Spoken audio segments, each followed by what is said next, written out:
તો નમસ્કાર દર્શક મિત્રો, દેશ દુનિયા અને ગુજરાતના તાજા મહત્વના અને માહિતીલક્ષી સમાચારમાં આપનું સ્વાગત છે। દર્શક મિત્રો, આજના વિડીયોમાં ખાસ કરીને આજની તારીખમાં જે સૂર્યગ્રહણ થવા જઈ રહ્યું છે ત્યારે આ સૂર્યગ્રહણ કયા કયા દેશોમાં દેખાવાનું છે, આ સૂર્યગ્રહણની કઈ કઈ રાશિ ઉપર કેવી કેવી અસર પડવાની છે, શું આ સૂર્યગ્રહણ ભારતમાં દેખાવાનું છે કે કેમ, અને જો દેખાવાનું છે તો સૂતકકાળનો સમયગાળો શું રહેશે અને આ સૂતકકાળના સમયગાળા દરમિયાન શું કરવું અને શું ન કરવું જોઈએ તેના વિશેની સંપૂર્ણ માહિતી મેળવવાની છે। તો વળી આ સૂર્યગ્રહણની કઈ કઈ રાશિ ઉપર કેવી કેવી અસર પડવાની છે, આ સૂર્યગ્રહણ દરમિયાન તમારે કઈ કઈ બાબતોનું ધ્યાન રાખવાની ખાસ જરૂર પડશે તેના વિશેની માહિતી પણ આપણે આ જ વિડીયોમાં મેળવવાની છે। તો વિડીયોને અંત સુધી નિહાળતા રહેજો। ચેનલમાં નવા હો તો ચેનલને સબસ્ક્રાઇબ જરૂરથી કરી લેજો। દર્શક મિત્રો, મહાશિવરાત્રિના ગયા બાદ આજે વર્ષ 2026નું પ્રથમ સૂર્યગ્રહણ લાગવા જઈ રહ્યું છે। જી હા દર્શક મિત્રો, આજે વર્ષ 2026નું પહેલું અને પ્રથમ સૂર્યગ્રહણ થવા જઈ રહ્યું છે। ત્યારે 17 ફેબ્રુઆરીએ કુંભ રાશિ અને ધનિષ્ઠા નક્ષત્રમાં સૂર્યગ્રહણ થવાનું છે। આ એક રિંગ સૂર્યગ્રહણ છે। સૂર્યગ્રહણ દરમિયાન સૂર્યનો આકાર ચમકતી બંગડી જેવો દેખાશે। ખગોળશાસ્ત્રીઓનું કહેવું છે કે આ સૂર્યગ્રહણ દરમિયાન ચંદ્ર સૂર્યના લગભગ 96% ભાગને આવરી શકે છે। આ સૂર્યગ્રહણ અંગે લોકોના મનમાં ઘણા પ્રશ્નો ઊભા થયા છે, જેમ કે સૂર્યગ્રહણ કયા સમયે થવાનું છે, શું ભારતમાં દેખાવાનું છે કે કેમ, તેનો સૂતકકાળ માન્ય ગણાવવાનો છે કે કેમ। આજે અમે તમને આગામી સૂર્યગ્રહણ સંબંધિત તમામ પ્રશ્નોના જવાબ આપવાના છીએ, જેને લઈને લોકો મૂંઝવણમાં મુકાયા છે। જેમાં પહેલો પ્રશ્ન, સૂર્યગ્રહણ કયા સમયે થવાનો છે તેના વિશે વાત કરીએ તો ભારતીય સમય અનુસાર સૂર્યગ્રહણ 17 ફેબ્રુઆરી એટલે કે આજે મંગળવારના રોજ બપોરે 3:26 થી લઈને 7:57 વાગ્યા સુધી થવાનું છે। આ સૂર્યગ્રહણનો કુલ સમયગાળો 4 કલાક અને 31 મિનિટનો રહેશે। આ સૂર્યગ્રહણ સાંજે 5:13 થી 6:11 વાગ્યાની વચ્ચે રહેશે। શું ભારતમાં સૂર્યગ્રહણ દેખાશે કે કેમ તેના વિશે વાત કરીએ તો આ એક વલયાકાર સૂર્યગ્રહણ છે અને ભારતમાં નથી દેખાવાનું। તે માત્ર Zimbabwe, Zambia, Tanzania, Namibia, Mauritius, Botswana, Mozambique, Argentina અને ચીલી સહિત દક્ષિણ આફ્રિકા, એન્ટાર્કટિકા અને દક્ષિણ અમેરિકાના કેટલાક ભાગોમાં દેખાશે। શું સૂર્યગ્રહણનો સૂતક સમયગાળો માન્ય ગણાશે કે કેમ, તો સૂર્યગ્રહણના 12 કલાક અગાઉ સૂતકકાળ શરૂ થતો હોય છે। જો કે 17 ફેબ્રુઆરી એટલે કે આજે થનારું સૂર્યગ્રહણ ભારતમાં નથી દેખાવાનું, એટલે તેનો સૂતકકાળ પણ માન્ય ગણવામાં નહીં આવે। સૂર્યગ્રહણનો નજારો કેવો હશે તો 17 ફેબ્રુઆરીએ વલયાકાર અથવા રિંગ સૂર્યગ્રહણ થવાનું છે। આ ગ્રહણ ત્યારે થાય છે જ્યારે ચંદ્ર સૂર્ય અને પૃથ્વીની બરાબર વચ્ચે આવે છે।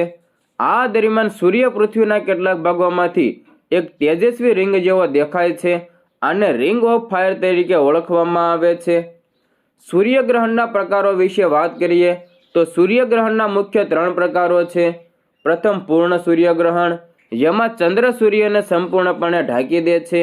બીજું આંશિક સૂર્યગ્રહણ, જેમાં ચંદ્ર સૂર્યના માત્ર એક ભાગને ઢાંકી દે છે। અને ત્રીજું વલયાકાર સૂર્યગ્રહણ, જેમાં ચંદ્ર મધ્યમાં નાનો દેખાય છે અને સૂર્ય તેની પાછળની કિનારીઓ ઉપર ચમકતી બંગડી અથવા વીંટી જેવો દેખાય છે। સૂર્યગ્રહણ દરમિયાન કઈ કઈ બાબતોનું ધ્યાન રાખવું તેની વાત કરીએ તો ધાર્મિક માન્યતાઓ અનુસાર ગ્રહણ દરમિયાન પૂજાપાઠ પ્રતિબંધિત છે। આ દરમિયાન દેવી દેવતાઓની મૂર્તિઓને સ્પર્શ ન કરવી જોઈએ। કોઈ પણ શુભ કે માંગલિક કાર્ય પણ ટાળવું જોઈએ। ગ્રહણ દરમિયાન ખોરાક રાંધવા કે ખાવાનું પણ ટાળવું જોઈએ। સગર્ભા સ્ત્રીઓ, બાળકો અને વૃદ્ધોએ આ સમય દરમિયાન ઘરની બહાર ન નીકળવું જોઈએ। જો સૂર્યગ્રહણ અશુભ હોય તો શું કરવું જોઈએ તેની વાત કરીએ તો જો સૂર્યગ્રહણ અશુભ હોય તો ગ્રહણ દરમિયાન સૂર્યદેવ અથવા ભગવાન શિવને સમર્પિત મંત્રોનો જાપ કરો। તમે ગુરુ મંત્ર અથવા વિષ્ણુ સહસ્ત્ર નામનો પાઠ પણ કરી શકો છો। આ પણ ફાયદાકારક રહેશે। હવે મિત્રો, સૂર્યગ્રહણ પછી શું કરવું તેની વાત કરીએ તો સૂર્યગ્રહણ બાદ જરૂર સ્નાન કરવું જોઈએ આનાથી ગ્રહણની નકારાત્મક અસરોથી છુટકારો મળે છે. ત્યારબાદ ઘરમાં ગંગાજળ છાંટો. ઘરના મંદિરમાં મૂર્તિઓને શુદ્ધ પાણીથી સ્નાન કરાવો અને તેમને ફરીથી સ્થાપિત કરો. ગ્રહણ બાદ દાન પણ ખાસ સફળદાયી માનવામાં આવે છે. સૂર્યગ્રહણ બાદ શેનું દાન કરવું જોઈએ તેની વાત કરીએ તો ગ્રહણ દરમિયાન અથવા પછી કેટલીક ખાસ વસ્તુઓનું દાન કરવું ખૂબ જ શુભ માનવામાં આવે છે. આ સમયગાળા દરમિયાન તમે ગરીબ અથવા જરૂરિયાતમંદ લોકોને ખોરાક, કપડાં અને પૈસાનું દાન કરી શકો છો.